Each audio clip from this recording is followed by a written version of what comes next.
સુરતમાં કીમ 4 રસ્તા નજીક થયેલા અકસ્માતે બુટલેગરની પોલ ખોલી.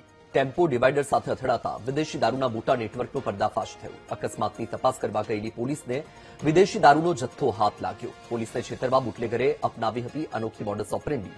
કેરબામાં કાણા પાડીને વિદેશી દારૂની હેરાફેરી કરવાનું કારસ્તાન ખુલી ગયું.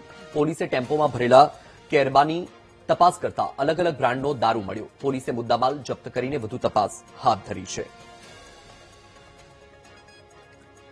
તો આપને જણાવી દઈએ કે સુરતમાં કીમ 4 રસ્તા નજીક થયેલા અકસ્માતે બુટલેગરની પોલ ખોલી નાખી છે. ટેમ્પો ડિવાઈડર સાથે અથડાયો અને વિદેશી દારૂના મોટા નેટવર્કનો પર્દાફાશ થયો. દ્રશ્યમાં તમે જોઈ શકો છો અકસ્માતની તપાસ કરવા ગયેલી પોલીસને વિદેશી દારૂનો જથ્થો હાથ લાગ્યો છે.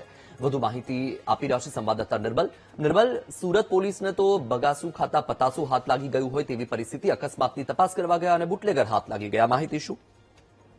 ચોક્કસથી કે નેશનલ હાઈવે નંબર 48 પર પહેલા જે બુટલેગર હતા તેઓ દારૂની હેરાફેરી કરતા હતા, પરંતુ જ્યારથી નેશનલ એક્સપ્રેસ હાઈવે NE4 જે બન્યો છે, હવે બુટલેગરો NE4 પરથી પોતાની જે દારૂની હેરાફેરી કરતા હોવાનું હાલ સામે આવ્યું છે. ત્યારે કીમ 4 રસ્તા જે પાલોદ પોલીસ છે તેઓ પેટ્રોલિંગમાં હતા. તે દરમિયાન એક છોટા હાથી ડિવાઈડર સાથે અથડાયો હોવાની માહિતી પ્રાપ્ત થઈ હતી અને પોલીસ ઘટના સ્થળે પહોંચી હતી.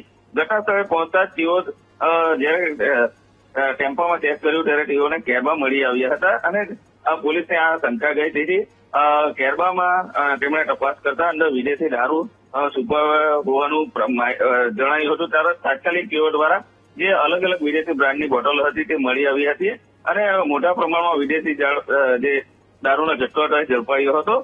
ખાસ કરીને જે બુટલેગરો છે અવારનવાર અલગ અલગ કિમિયા જે દારૂની હેરાફેરી અપનાવતા હોય છે, ત્યારે કેરબામાં વિદેશી દારૂનો જથ્થો ભરીને તેઓ આ હેરાફેરી કરી હતા. તેનું પોલીસે મુદ્દામાલ તમામ જપ્ત કરીને આગળની કાર્યવાહી હાથ ધરી.